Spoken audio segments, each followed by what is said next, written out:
Ladies and gentlemen, welcome to the Podstar podcast show with your host, coming straight out of Kingston, Jamaica, Carl Wong. Wow, thank you guys. Welcome back to another enlightening episode of the Podstar podcast show, where I answer your most frequently asked questions that mystifies us all. I'm your host, Carl Wong, aka Carl the Motivator, aka Mr. Healthstar Fitness. Now, today's question came from Mary Hemmings. Now, Mary is asking, how can she become financially responsible and more secure? First, I always start by giving you the scientific data, and then I share my very own personal insights. Let's begin to answer Mary's question, which is a very good question indeed. We're going to be diving into the world of financial responsibility and security. So let me first outline what this entails. Scientific data recommends 4 simple steps to obtaining financial responsibility and security, which are as follows. Step 1, budgeting. Step 2, identifying the source of your debts. Step 3, building an emergency fund. And step 4, investing. Then after all these 4 steps are completed and executed properly, all I's are dotted and all T's are crossed, you will be on your way to becoming more financially responsible and more secure. Let's begin with step 1, budgeting.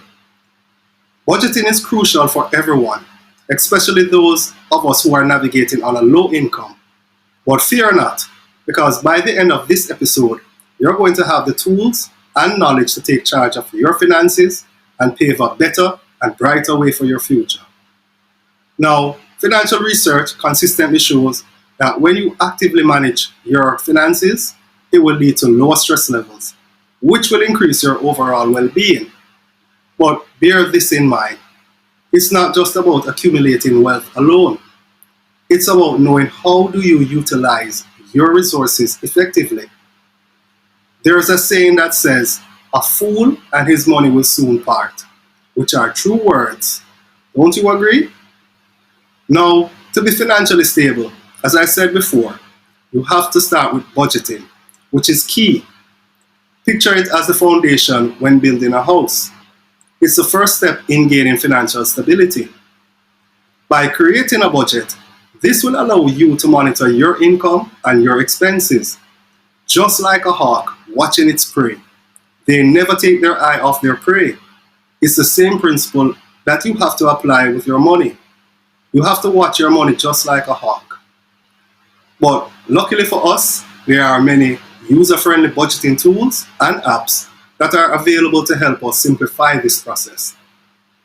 Here are 2 that are great for beginners, such as myself, which I found very helpful. The first one is called Mint, and I'm going to show you how this app works. Here is a video showing you some of the features of the app and as it regards to budgeting. Now, we went to Google and searched for Mint, but unfortunately for us, Mint is not available in every country, especially our country. So what I'm going to do is play a little preview or a little promo ad about the app and some of the features it entails. So it's a very good app. I just wish it was available for us in Jamaica. So here is a preview. Mint is a popular personal finance app that helps users manage their finances, including budgeting. Here's how it works. 1. Account integration. Users link their financial accounts such as bank accounts, credit cards, loans, and investments to the Mint app. This allows Mint to pull in transaction data from these accounts automatically. 2. Transaction categorization. Mint categorizes transactions based on their type, e.g., groceries, dining out, utilities, entertainment, using algorithms. Users can also manually categorize transactions if needed. 3. Budget creation. Mint allows users to set up budgets for different categories of spending such as groceries, dining, entertainment, etc. Users can customize these budgets based on their income and spending habits. 4. Tracking spending. Mint tracks users' spending against their set budgets. It provides visual representations such as charts and graphs to show users how they're doing compared to their budgeted amounts. 5. Alerts and reminders. Mint sends alerts and reminders to users when they approach or exceed their budget limits in specific categories. This helps users stay on track with their spending goals. 6. Goal setting. Users can set financial goals, such as saving for a vacation or paying off debt, within the Mint app. Mint tracks their progress toward these goals and offers suggestions on how to achieve them faster. 7. Credit score monitoring. Mint provides users with free credit score monitoring. It tracks changes in users' credit scores over time and offers tips on how to improve them. 8. Bill payment reminders. Mint can also remind users of upcoming bill payments, helping them avoid late fees and stay on top of their financial obligations. Overall, Mint provides users with a comprehensive toolset to manage their finances effectively, with a focus on budgeting, spending tracking, and financial goal setting. The second app is called You Need a Budget, for short, YNAB. Here is another video showing you some of the features of the app.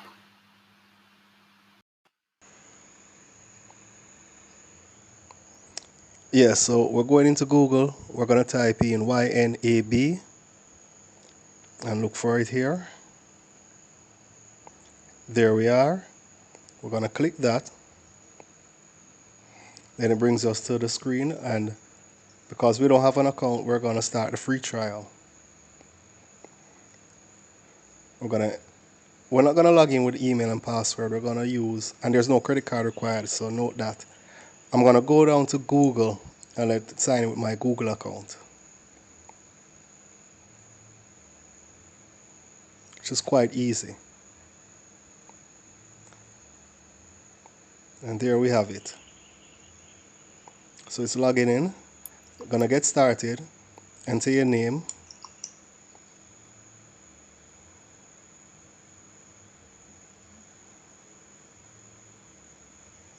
And then we move on to the questions that they ask. Why do you want to use this app? So let's look at these options. I'm going to go with the first one, stressed. I want to hide. And then I'm going to let's go.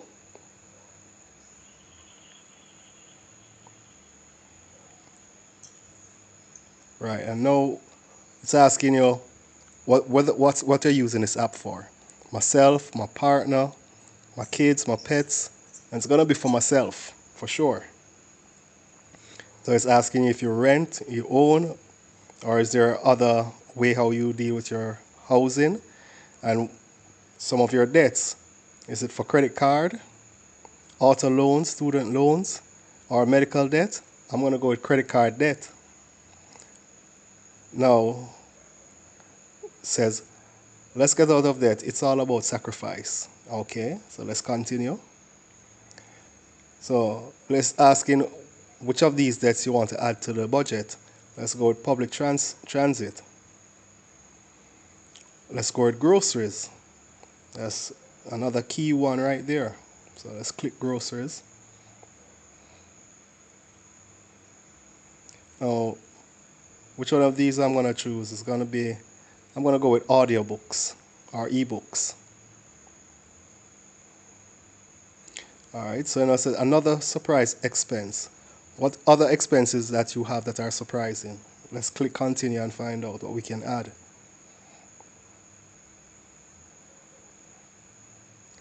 We have annual credit card fees, medical expenses, tax or other fees. Going with medical expenses. Alright. What are we saving? It says I don't save for any of these. So what are you going to save for? Let's go for emergency fund.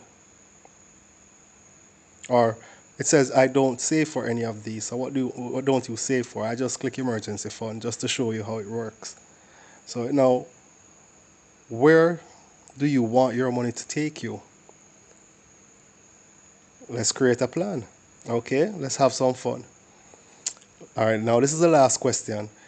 Is this for dining out, entertaining, video games? And the list is there. I'm going to choose dining out. Or did I choose entertainment? Let's go with entertainment. All right, show me the money plan. Okay, so now it's organizing my structure of my budget.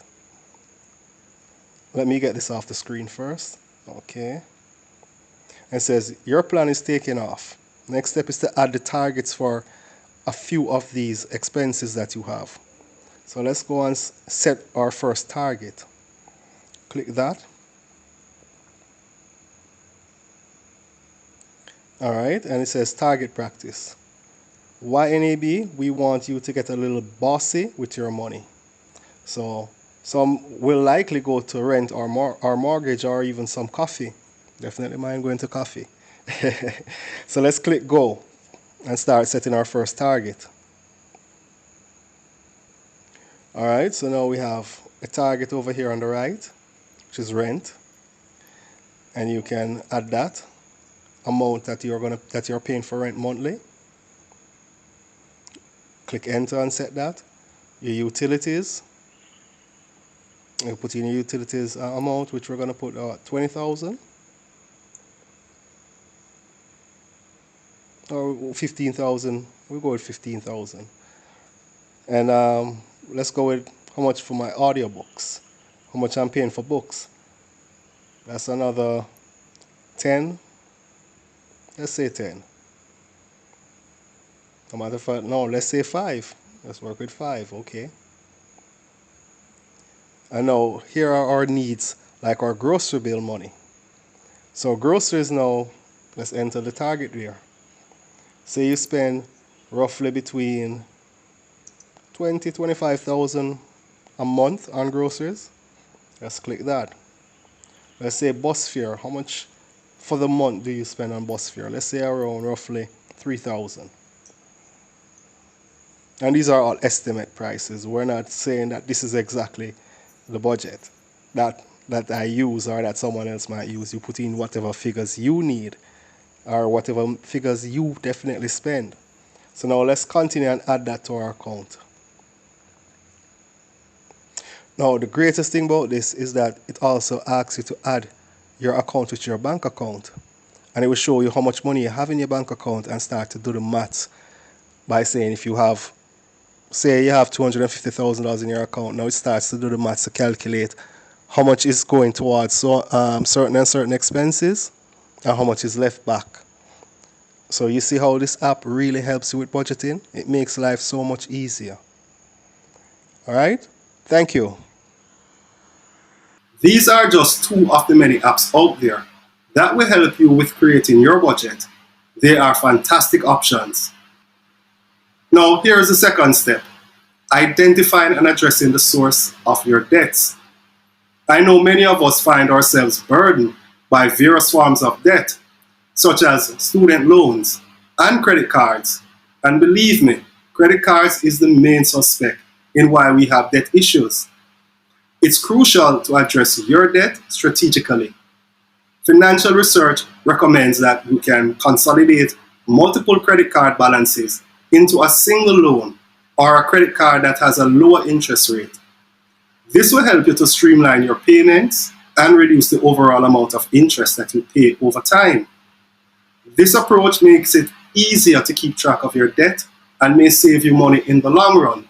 Another option to explore is negotiating with your credit card company for lower interest rates or more favorable repayment terms.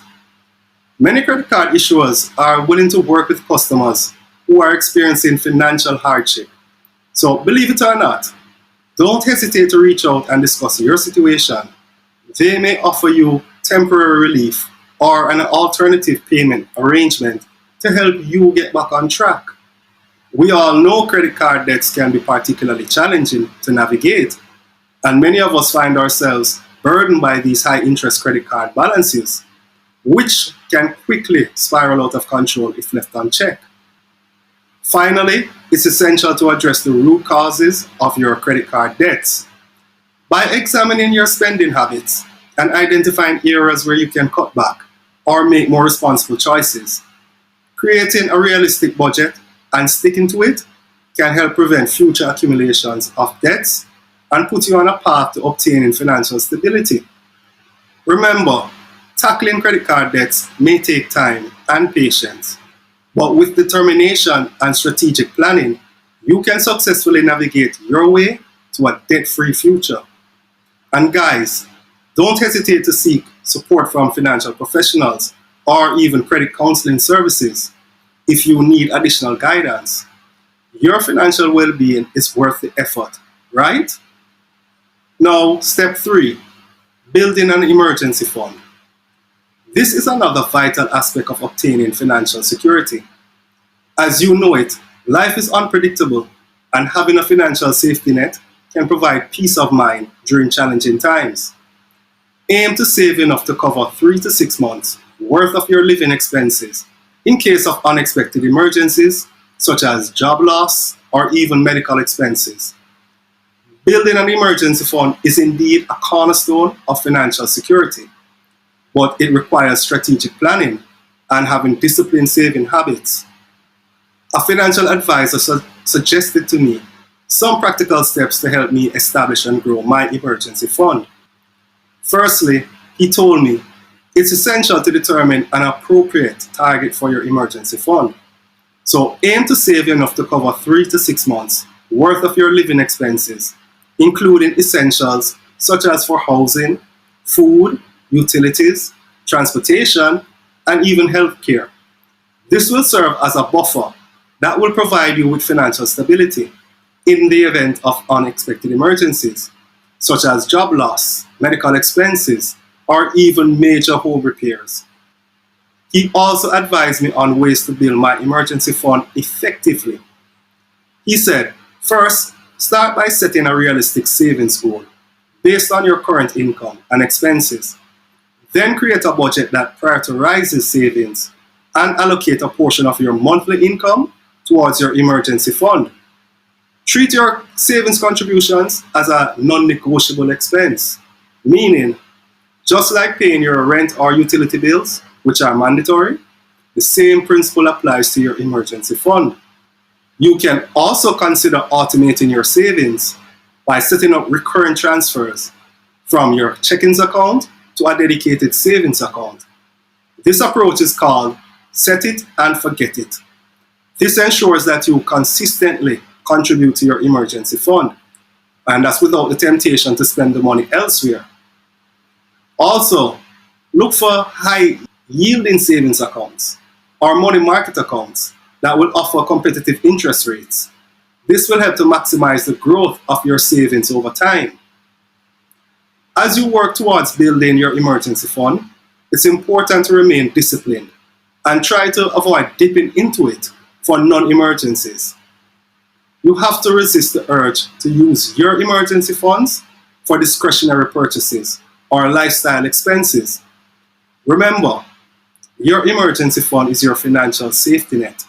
It's there to protect you during times of hardship and not to fund impulse buys or to go on luxurious vacations. Lastly, periodically reassess and adjust your savings goals as your financial situation evolves. Life circumstances can always change, and your emergency fund needs may vary over time. Regularly review your budget and your savings progress to ensure that you're on track to meet your financial goals. By following these practical steps and staying committed to building your emergency fund, you'll be better prepared to weather life's unexpected storms and achieve greater financial security. Just remember, it's never too early or too late to start saving for the future. This brings me to the final step, step 4, which is investing.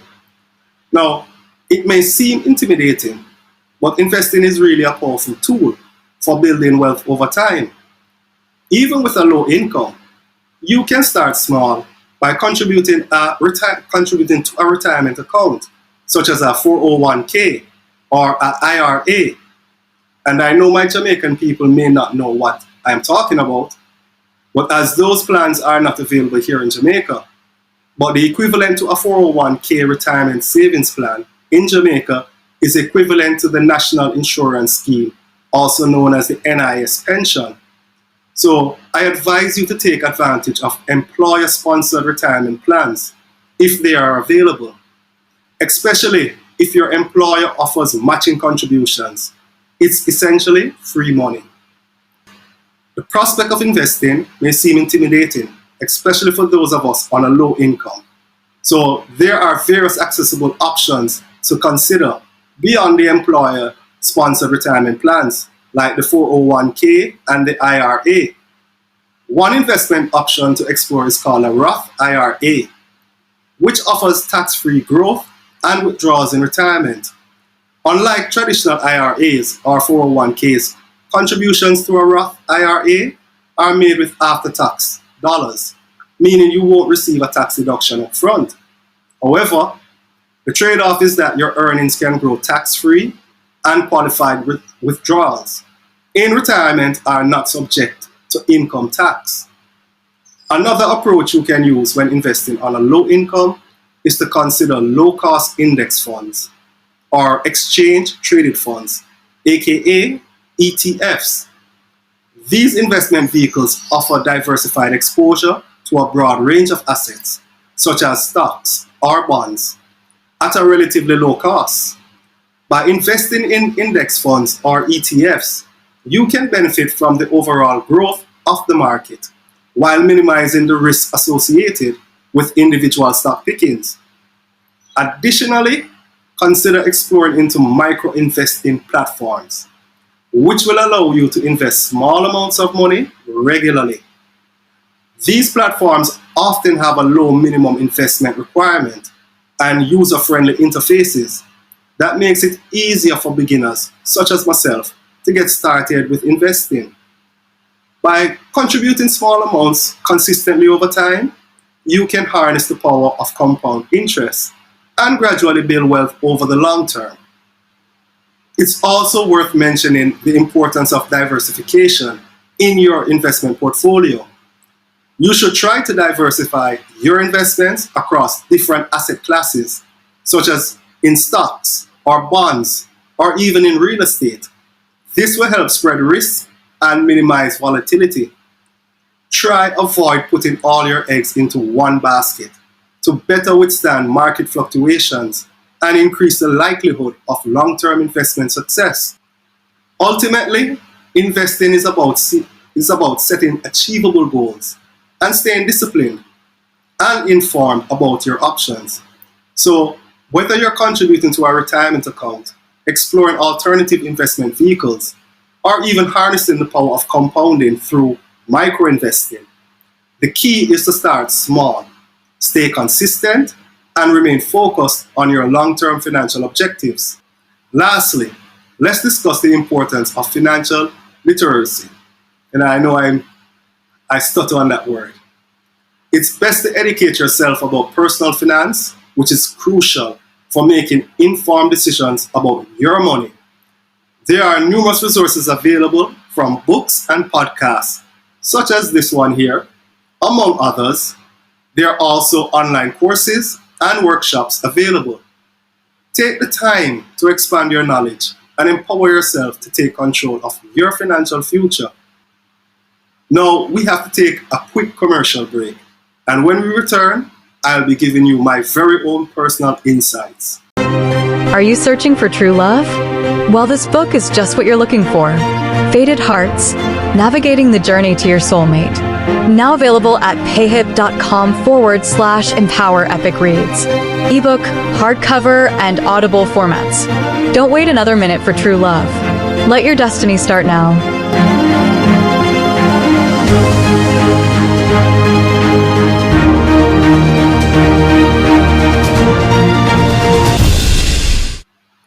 Now, it's time for the part of the show that many of you have been waiting for, my very own personal insights. Firstly, I agree with the financial data and advices that were given here earlier, but let me quickly touch on the point about the IRA and the 401k.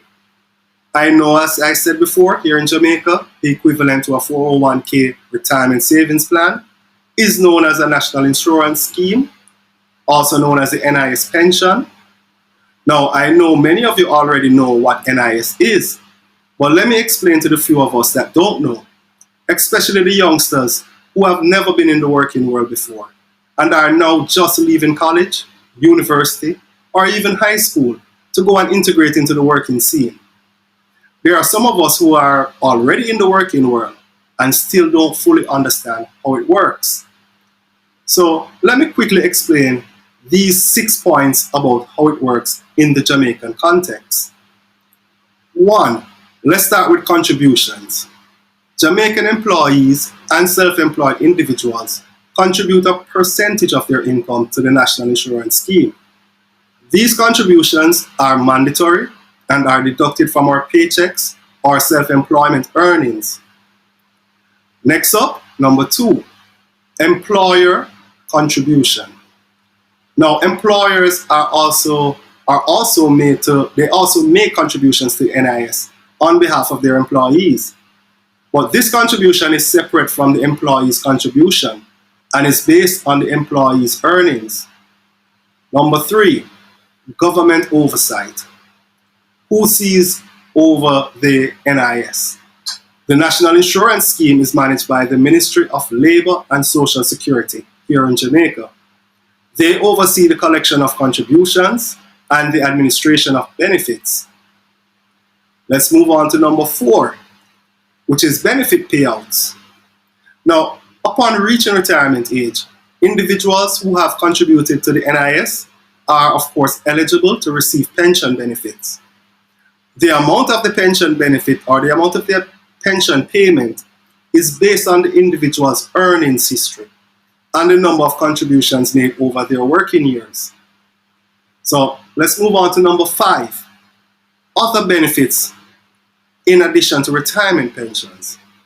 The NIS also provides benefits such as for sickness, for maternity, for funeral, and employment injury benefits to the contributors and their dependents in times of need. And finally, number 6, contribution rates and eligibility. The contribution rates and eligibility criteria for receiving benefits from the NIS may vary over time and are subject to the government's regulation. But to make the most of your NIS pension system in Jamaica, individuals should ensure they are making regular contributions throughout your working years to secure a stable income in retirement. It's important to stay informed about any changes to the contribution rates, eligibility criteria, and the benefit payouts to effectively plan for retirement. Okay, now we have gotten that out of the way. Here are my personal insights on the financial data and advices that were given. Let me address them one by one. Step 1, which was budgeting. This one I totally agree with, because if you don't create a budget, then you will forever be overspending and running into debt. It's key to be able to match your expenses with your income, and that will give insights on what you're overspending on or show areas which you can cut back on. So that step was on point.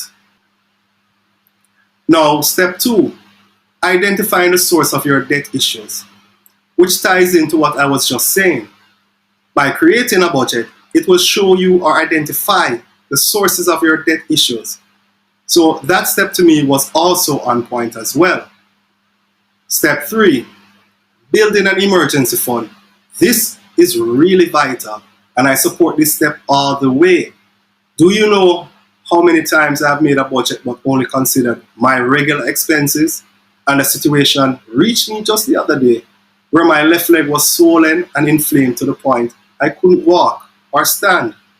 So I had to go to the hospital, where they charged me an arm and a leg to do an ultrasound to check if I had a clot in my leg, and to do some other blood work, which was another big bill. And that didn't even include the price to see the doctor or even for the prescription medicine. I had to spend the last of my money to pay all that. And even after that, I was left broke for the rest of the month. If I had implemented this step about building an emergency fund, it would have come in handy. But thankfully, it wasn't a blood clot, just a muscle strain, and I recovered, thank God. Now, step 4, investing.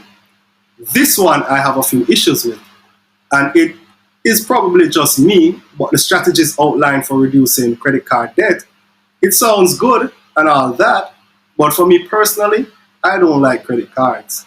But before I get into that, let me explain the issue that I have. The part that recommends that you can consolidate your credit card debts with the highest interest rate and any other debts that you may have into one single loan or into one single credit card that has a lower interest rate just really don't make any sense. Because either which way you take it, you're still going to be in debt because you're going to have to pay off the loan or the credit card with the lower interest rate. You still have to make some payments, so you're still going to have that as a debt. And not only that, when you add all those debts together and put them into and use one card or one loan to pay for it, even though the interest rate is low, it's going to get bigger because now that figure of debts has just increased. So most likely whether it's a 15 or 10% interest, that figure still is going to increase. So you're still going to have that debt issue. I don't know if I'm the only one who sees it that way, guys. You tell me. Does anyone else see what I'm saying? Please do write in your answers into the comment box and let me know. Now, as I was mentioning earlier that I don't like credit cards, here is the reason why. A while back, I had a credit card that had a maximum of $1 million credit on it, right?